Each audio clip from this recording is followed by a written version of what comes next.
Et cette bonne nouvelle pour la RDC qui vient d'être élu membre du Conseil des droits de l'homme des Nations Unies pour un mandat de 2 ans à la 6e place. Dans ce journal, nous aurons un invité. Il s'agit de Giscard Koussema, directeur adjoint de la presse présidentielle, à qui je dis bonsoir. Bonsoir madame. Une bonne nouvelle pour la RDC.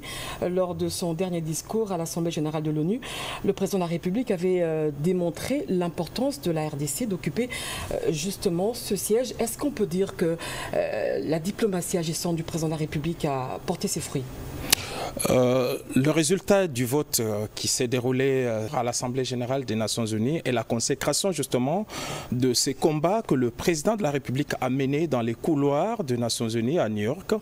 Un combat qui avait commencé au plan continental. On se rappellera que la candidature de la République démocratique du Congo avait d'abord été validée au niveau sous-régional avant qu'elle ne soit entérinée par l'Union africaine. Et puis ce résultat qui vient consacrer justement le respect et de la République démocratique du Congo qui retrouve sa place au sein des Nations Unies. Donc c'est une grande victoire politique et diplomatique à la fois pour le président de la République Félix-Antoine Tshisekedi Tshilombo. Et aujourd'hui, donc en ce moment d'ailleurs, notre mission permanente aux Nations Unies est en fait avec toutes les autres missions permanentes autour de Madame Thérèse Kayikwamba, autour de l'ambassadeur Zenom au Congo pour fêter justement cette victoire parce que beaucoup pensaient que la RDC n'y arriverait pas.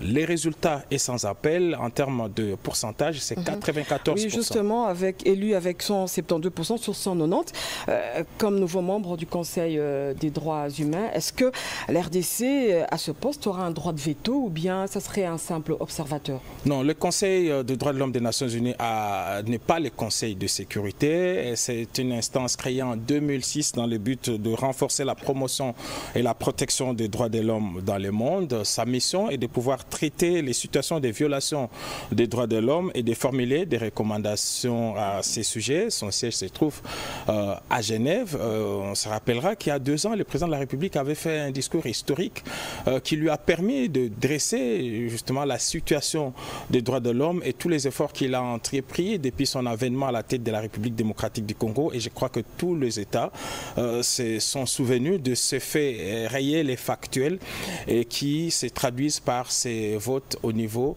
de l'Assemblée générale, l'instance qui réunit tous les États du monde entier. Exactement, Giscard Koussema, quel sera le rôle principal de la RDC au sein de ce Conseil? Mais nous venons de le dire, c'est de pouvoir renforcer la promotion et la protection des droits de l'homme à travers le monde, et la République démocratique du Congo, aux côtés des autres 18 États qui viennent d'être élus aujourd'hui et de 47, qui est le total justement de tous ces États qui vont siéger à Genève, de pouvoir, chaque fois qu'il y a des situations de droits de l'homme à travers le monde, la RDC va donc siéger et donner des recommandations, formuler des recommandations à ces sujets. Voilà, vous avez un dernier mot?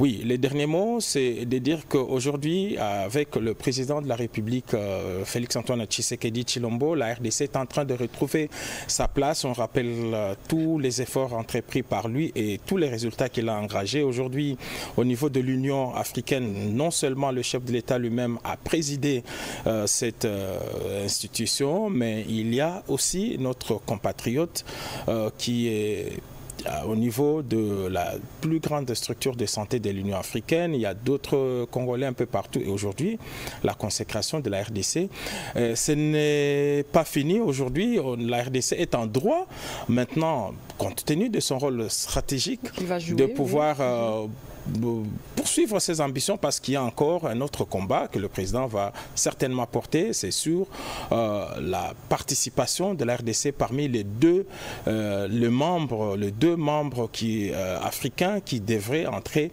au niveau du Conseil de sécurité. C'est là où justement il y a le droit de veto que vous aviez évoqué, mais c'est encore un combat, un processus, mais la RDC est en droit, est un candidat sérieux pour ce poste, pourquoi pas.